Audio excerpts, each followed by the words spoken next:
Here at the University of Texas, I've decided to ask some students what they think of President Obama's assault weapons ban. If the feds start confiscating assault weapons, will you turn your guns in? Absolutely not. No chance. I completely disagree with what President Obama said the other day and his order and all that, and I will not turn any of my guns in, and there's nothing they can really do that will change my mind about that. Well, personally, I don't have any guns on me, but if I did, I probably wouldn't. Just a matter of, protection for myself, or if I had a family, for my family. I don't own any guns, so I don't have any to turn in. Do you think other people should turn them in? I do. I think that you should follow the law, and also I'm kind of against assault weapon guns and guns in general, and I don't see that there's that much of a need for them.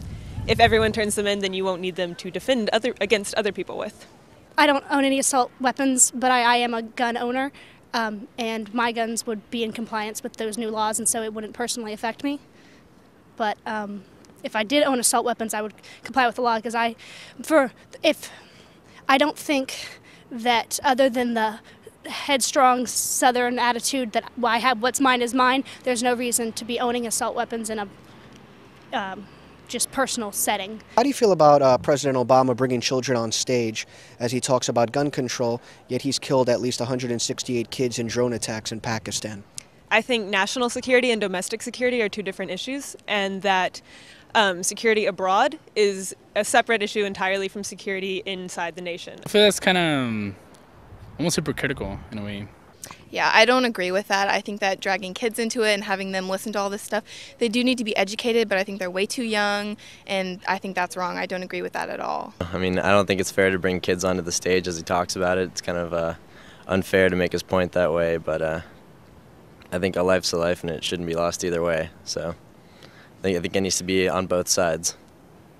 He needs to value the life of his children as much as, Pakistani civilians.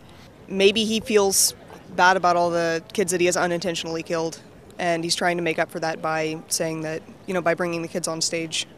No one is, he's not, in the way of asking the question that way, you're making the blame go specifically on a single person, on the President of the United States, when it's a much more complicated and complex issue. And then in those sort of situations, you can't place the blame on one person. Yes, people have died, but people die in any sort of conflict. I don't personally agree with our presence in the Middle East, but I'm going to support our president in the sort of decisions he makes. And I think that having drones in the Middle East saves American lives, and when it comes down to it, American lives are what our policies are about saving. Now, do you think it's un-American if local or state governments push back on the feds in relation to the assault weapons ban?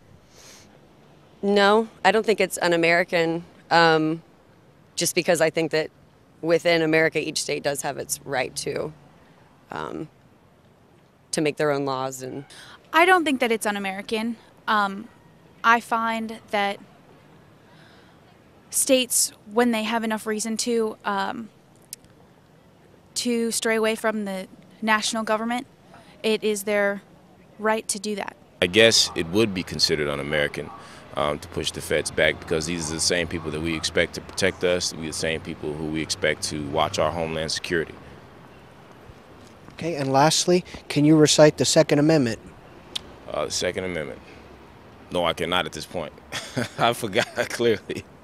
I know the first one, freedom of speech. Second one should be right to the press, isn't it? Right to press, or yeah, it's probably that. I should feel ashamed of myself though, wanting to be a lawyer. Yeah. The right to bear arms. Every citizen should have the right to bear arms. And it mentions in there something about a militia. I don't. I used to know it. I'm sorry. The right to bear arms. Okay, and it mentions something about a militia in the Second Amendment.